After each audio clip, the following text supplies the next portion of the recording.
जुटल कनेक्शन भइल रिएक्शन सनक गइल मनया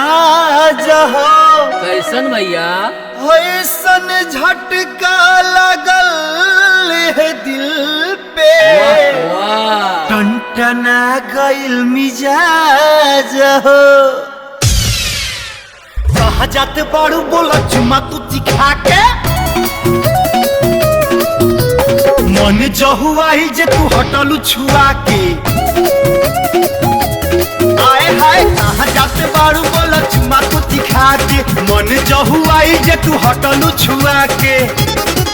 अब तरे दी मनवा खोने के अखाड़ा हो गई कि अब तारे दी मनवा खोने के अखाड़ा हो गई ले बैठो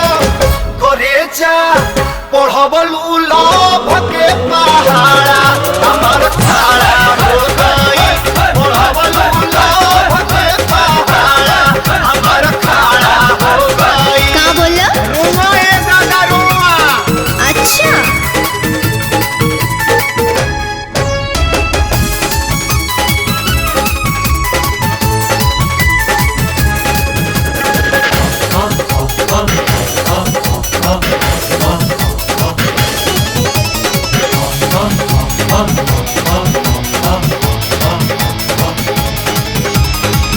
छतिया में उठे लागल लहर तूफानी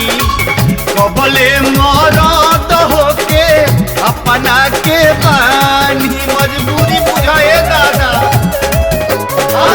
छतिया में